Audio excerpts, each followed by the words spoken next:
नमस्कार बच्चों, आपका मैं नीरज सिंह आपका राइज एकेडमी में स्वागत है।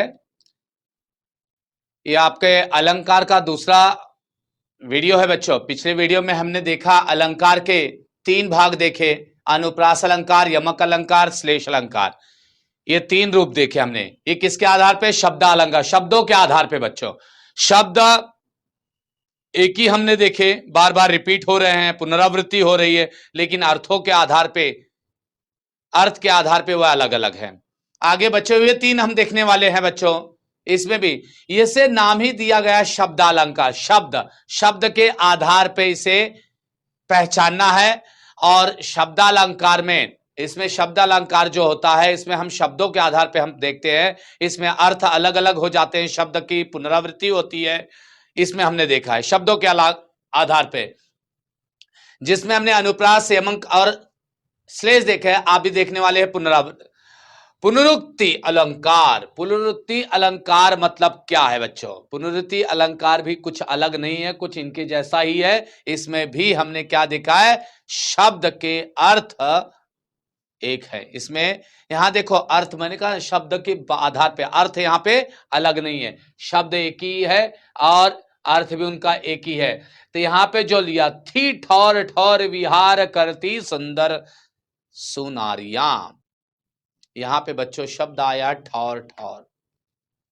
ठौर ठौर शब्द है, वह एक ही शब्द है, उसका अर्थ भी एक ही है। इससे पहले वाले हमने यमक में देखा, अनुप्रास में भी देखा, शब्द एक ही थे, अर्थ अलग थे, लेकिन यहां पे शब्द एक है, अर्थ भी क्या है? एक ही है। ठौर ठौर, ठौर ठौर का मतलब है जगह जगह, अलग अलग जगह। ठीक है बच्चों, यहां पे शब्द जो रिपीट हुआ है, इसमें इन सभी अलंकारों में शब्दों की क्या हुई है? पुनरावृत्ति हुई है। क्या हुई है? पुनरावृत्ति, रिपीट हुआ है, जिसे आप लोग फिगर ऑफ स्पीच इंग्लिश में पढ़ते हैं रिपीटेशन या एलिट्रेशन। रिपीटेशन में एलिट्रेशन हो सकता है, जैसे अनुप्रास में, अनुप्रास यमक में आ सकता है, यमक अनुप्रास में नहीं आ सकता। जैसे आप लोगों ने इंग्लिश में पढ़ा होगा, रिपीटेशन में एलिट्रेशन को कैसे, रिपीटेशन का अगर आ गया तो रिपीटेशन भी कहो, एलिट्रेशन भी कहो, लेकिन एलिट्रेशन में सिर्फ एलिट्रेशन ही होता है, इसमें लेटर एक होता है, वर्ण। इसमें भी वैसे ही यहाँ पे ठौर ठौर शब्द जो आ गया है, यहाँ पे ठौर ठौर जो शब्द है वह क्या है?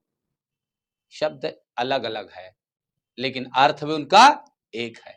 यहाँ पे शब्द की पुनरावृत्ति हुई है, थी ठौर ठौर विहार करती सुंदर सुनार नारिया। सुंदर जो नारियां हैं जगह जगह पर विहार कर रहे थे, विहार मतलब घूमना। ठीक है बच्चों, वैसे ही अलग अगला है विप्सा अलंकार। यह सभी शब्दों के आधार पे है। विप्सा अलंकार में हम देखेंगे, जो विप्सा अलंकार में बच्चों आदर, उत्साह, आश्चर्य, शोक आदि मन के विकारों को सूचित करता है बच्चों। इसमें भी क्या है? शब्द की पुनरावृत्ति होती है। ये हमारे विकारों को बताता, हमारे विचारों को, हमारे व्यवहारों को दर्शाता है। अलग अलग घटनाओं पे जब हम ऐसे शब्दों का इस्तेमाल करते हैं तो वह सभी शब्द विप्सा अलंकार के रूप में कहलाते हैं। जैसे अगर हमारे घर पे कोई व्यक्ति आ जाता है मेहमान के रूप में, आइए आइए आइए, अब आइए आइए कितने बार बोलोगे? 2 बार, 4 बार, 10 बार बोल डालो, वो किस में कहलाएगा? विप्सा अलंकार। कोई मिल गया, राम राम भैया, अब राम राम तुमने कह दिया, 2 बार रिपीट कर दिया, राम राम भैया। राम राम मतलब विप्सा अलंकार है। जय श्री कृष्णा, जय श्री कृष्णा बोलते हैं। अब हम बोलते हैं, गुजरात में पहुंच जाओ तो जय श्री कृष्णा कहलाओगे, है ना? तो उत्तर भारत में चले जाओगे, राम राम कहे, जय राम जी की, जय राम जी की बोलेंगे। तो जैसे शब्द जो होते हैं, अब कुछ ऐसे शोक रे, बाप रे बाप, मैं तो लुट गया। अब बाप बाप शब्द 2 बार रिपीट कर दिया यहां पे। जब आप किसी शोक करते हो, दुख का करते हो, हाय रे करके चिल्लाने लगो, तो इसमें हाय रे शोक हो गया। ये सभी शब्द जो आते हैं काव्यमय भाषा में, इसमें हम विप्सा अलंकार कहलाते हैं। ऐसे शब्दों में, वाक्यों में जब हम किसी चीज की पुनरावृत्ति बार बार करते हैं, लेकिन इसमें हम आश्चर्य, वाह वाह वाह क्या बात है, वाह वाह वाह वाह कह दिया। वाह वाह मतलब क्या? आश्चर्य, आनंद।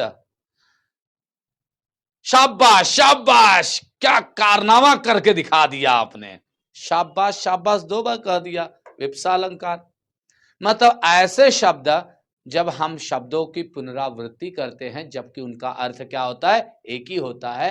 जैसे कि पुनरुक्ति अलंकार में भी हमने इन सभी में क्या है बच्चों? शब्द पुनरावृत्ति हुई, शब्दों की पुनरावृत्ति होती है। ठीक है, जबकि एक ही देखा जाए इसमें 2 ही महत्वपूर्ण है। अगर आप परीक्षा के दृष्टि से देखोगे, आपके परीक्षा में एग्जाम में सिर्फ यही 2 आते हैं, अनुप्रास और यमक। बाकी ये जो 4 है कम आते हैं। श्लेषा भी आ जाता है, श्लेष अलंकार, लेकिन ये तीनों का कम इस्तेमाल होता है। इन ज्यादा तीनों का इस्तेमाल ज्यादा होता है। शब्द के आधार पर अनुप्रास, यमक और श्लेष अलंकार है बच्चों। ये 3 महत्वपूर्ण है। लेकिन इन सब में क्या होता है? शब्द और वर्ण की पुनरावृत्ति हुई है, यही महत्वपूर्ण। परीक्षा के आधार पे मैं सीबीएसई वालों को भी बता रहा हूं, सीबीएसई वालों को ये सब आता है अलंकार, बहुत महत्वपूर्ण है। आपकी परीक्षा में जो अभी होने वाली है 2024 की एग्जाम आपकी होने वाली है, सेंट्रल बोर्ड एग्जाम में, उसमें आपको अलंकार है और अच्छी तरह से अलंकार समझ लेना और लिखना एग्जाम में। ठीक है बच्चों, अगला है हमने देखा विप्सा, देखा विकृति में भी देखा हमने, क्या देखा है? विकृति। जो हमारे अंदर विकृतियां आती है, विकृति विकृति अलंकार, जैसे हमारे अंदर अलग अलग विकृतियां आती है, जैसे अलग अलग चीजें हमारे व्यवहार आते हैं, व्यवहार के हिसाब से हम शब्दों की रचना करते हैं, विकारों का सूचित करते हैं, मन के विकारों को हम जब सूचित करते हैं उसे हम कहते हैं विकृति अलंकार। समझ में आया बच्चों? जैसे यहां पे अलग अलग दिया है। अगला हमारा है 5वां, क्या था? विप्सा अलंकार। देखा आप लोगों ने, ठौर ठौर। चौथा हमारा जो था पुनरावृत्ति। अब वापस से एक बार रिपीट कर देता हूं। पुनरुक्ति अलंकार जो होता है जिसमें शब्द एक ही होता है, जो बार बार रिपीट होता है, लेकिन अर्थ उसका क्या होता है? वही होता है, पुनरुक्ति। विप्सा अलंकार में हमारे क्या होते हैं? ऐसे शब्द आते हैं। समझ में आया? विप्सा में क्या आता है? शोक उद्धार होते हैं, मन के विचार होते हैं। अब विकृति अलंकार में भी जैसे कहा कुछ और जाता, कहते हैं ना, देखता है भजिया मांगता है वड़ा, ऐसे ही बच्चा कहने वाला कुछ और कहते हैं, सुनने वाला समझने वाला कुछ और समझने लगता है। समझ में आए? कहना, कथनी और करनी जिसे कहते हैं, दोनों शब्द अलग अलग है, लेकिन कहना और सुनना दोनों में बड़ा अंतर होता है बच्चों। कहा क्या जा रहा है, सुना क्या जा रहा है। जैसे मैंने कहा, एक वाक्य कहा, चिड़िया उड़ती है आकाश में, चिड़िया उड़ती है आकाश में, पर होती कहां पे? पर होते कहां पे? चिड़िया उड़ती है आकाश में, पर होते कहां पे? अब कुछ बच्चे कहेंगे सर पर होते कहां पे मतलब वो तो पेड़ पे बैठी रहती है, घोंसले में रहती, पर रहती कहां पे? पर रहते कहां पे? घोंसले में। मैं कहूंगा नहीं बच्चों, मैंने कहा कुछ और, तुमने सुना कुछ और। पर का मतलब होता है उसके बच्चे पंख, पर तो उसके ऊपर होते हैं। पर कहां होते हैं? उसके ऊपर। पर मतलब पंख। चिड़िया उड़ती आकाश में, पर होते कहां पे? पर मतलब पंख, बोलते ना उसके पर कतर दो। पर मतलब पंख होते हैं बच्चों, पर उसके ऊपर होते हैं।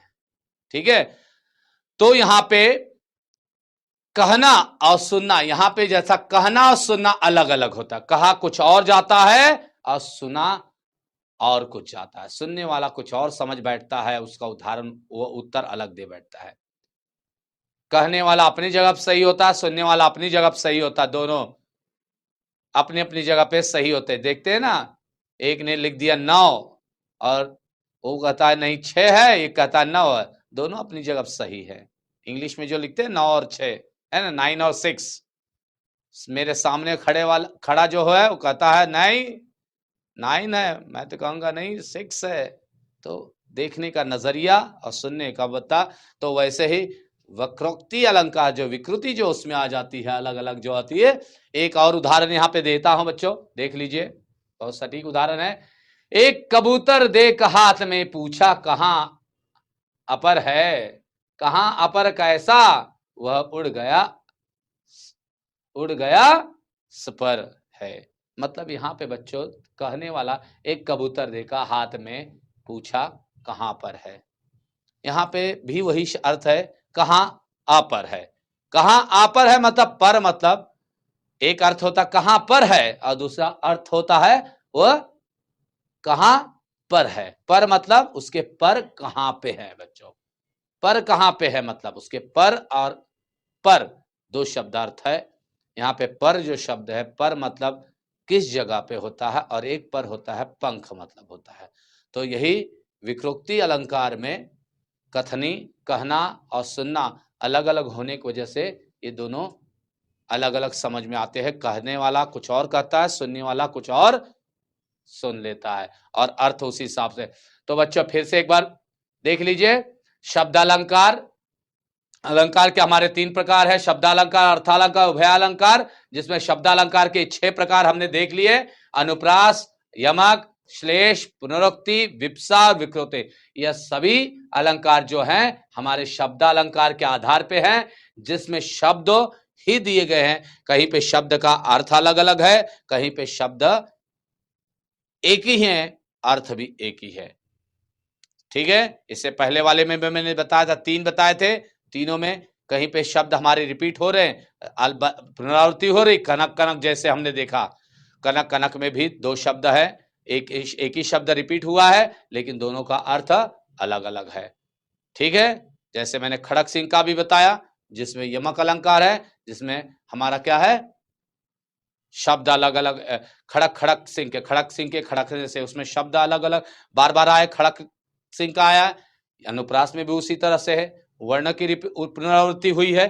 ठीक है बच्चों, अब अगले भाग में हम देखेंगे अर्थालंकार। यह थोड़ा ज्यादा रोमांचकारी है, ये ज्यादा सा थोड़ा सा रोमांचकारी कहेंगे, थोड़ा सा ये जितना आसान ये थे, इस आसान इसलिए थे कि इसमें एक ही चीज, एक ही कंसेप्ट है, शब्द बार बार। लेकिन यहाँ पे वैसा है नहीं, यहाँ पे हमने देखना है, यहाँ पे उदाहरण के आधार पे हमें देखना है। जो अर्थालंकार है, अर्थ अलग अलग होते हैं।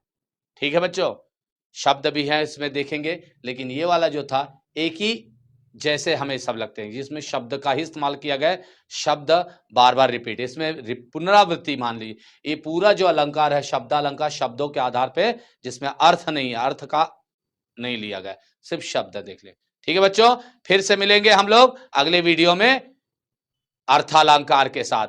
मेरी वीडियो को सब्सक्राइब और लाइक करना ना भूलिएगा, और बेल की घंटी जरूर बजा दिएगा। धन्यवाद।